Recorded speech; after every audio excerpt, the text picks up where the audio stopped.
All right. And to start off with, if you could describe your role and responsibility in the work of the mouth of the Columbia River. Well, I have been the National Policy Consensus Center's project manager for this collaboration since I think about 2003.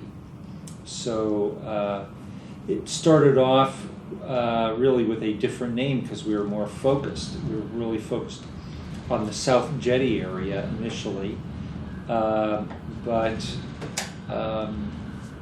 we started in 2003, and I've been the person who has helped facilitate some of the group meetings, including the science, at least one or two of the science policy workshops. And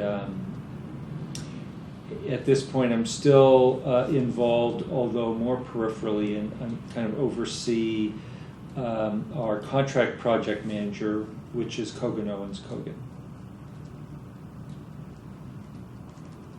Awesome.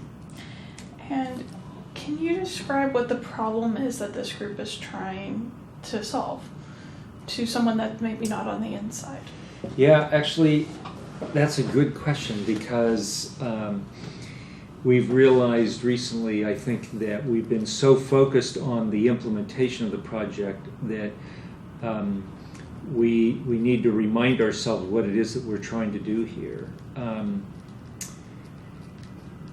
I think there's a little history involved in this answer.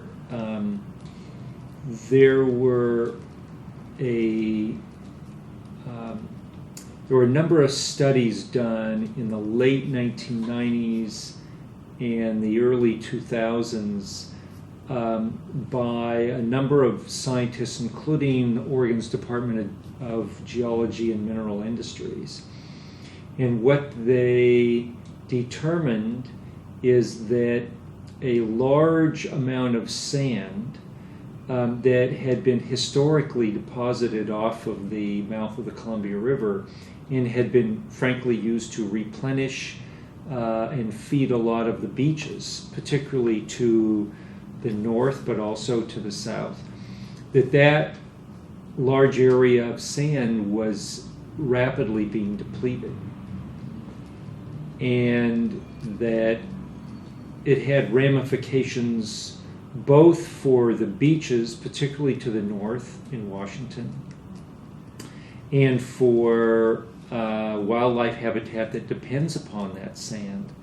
But it also had ramifications, important economic ramifications for the mouth of the Columbia as an economic engine, as a place where ships need to get in and out of, and for the jetty that helps make that happen.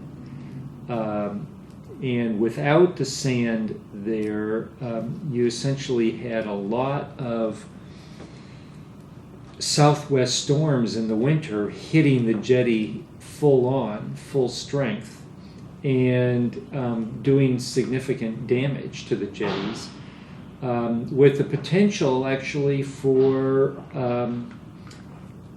cutting through the spit so that you ended up really having not one but multiple channels in essentially not a navigable channel at all. And that would have, many millions of dollars, probably many tens of millions of dollars of economic value would be lost. So it was very important from a habitat standpoint, from really just simply a land standpoint in terms of the beaches and the erosion of the beaches, but also a tremendous economic potential impact if we didn't do something.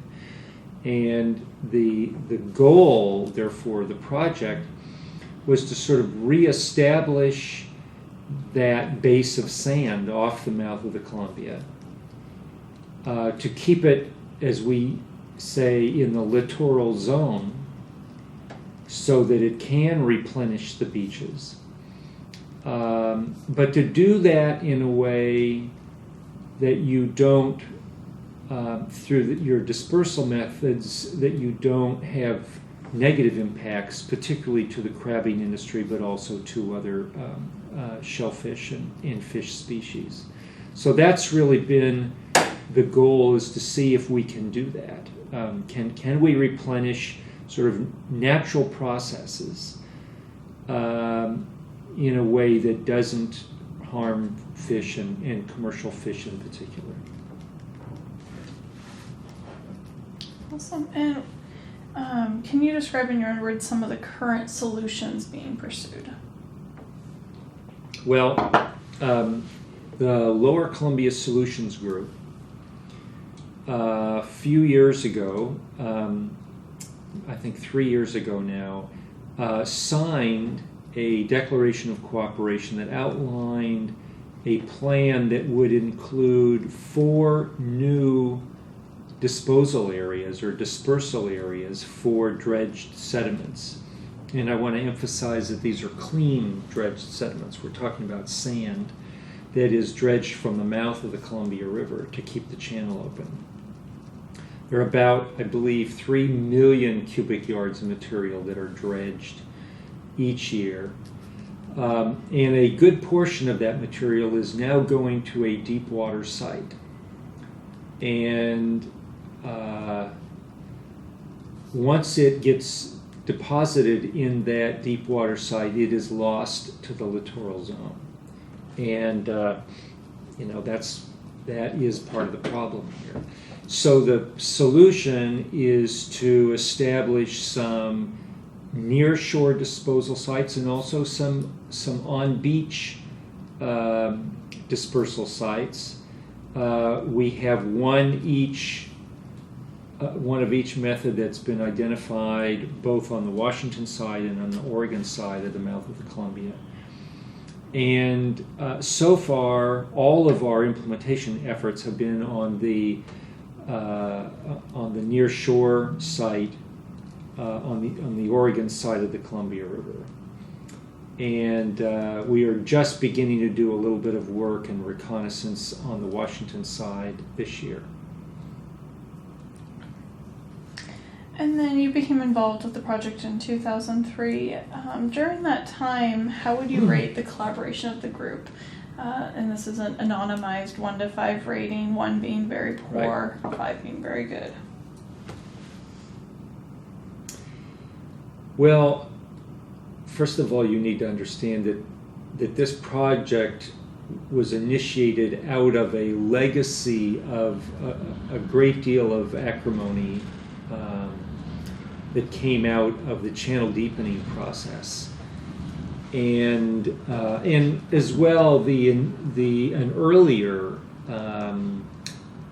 permitting process, EPA permitting process, that led to the establishment of the deep water site. And there were a lot of hurt feelings on both of those issues, and so the trust level and the level of collaboration on this project began, I think, at a pretty low level. If I had to put a number on it, maybe a 1+ is where I would put it, because of the history. And it's interesting that I remember very clearly the first meeting that we had of the group. And that meeting was about as good a feel-good meeting as you could possibly find, because in addition to all of this sort of past acrimony and distrust among a number of the partners, at the same time you had everybody saying, we need to do this. This would be a good thing. We all agree about the goals here.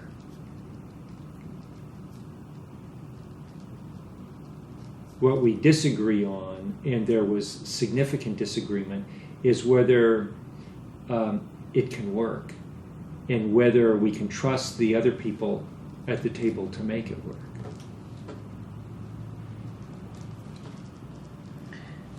And for my background purposes, can you talk a little bit about that channel deepening project and the EPA permitting process that had caused so much of the distrust?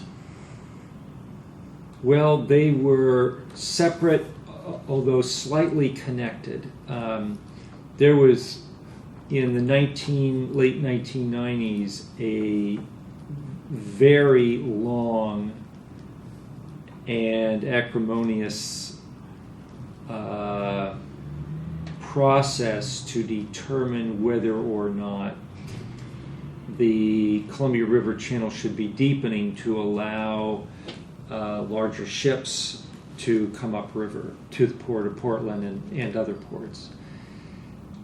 And I was not directly involved in that controversy, but my observation of it is that one of the points of contention was the question of what are you going to do with all these dredged sediments?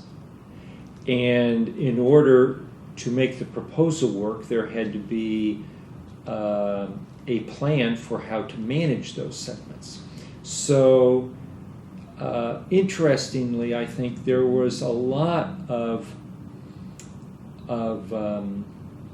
initial disagreement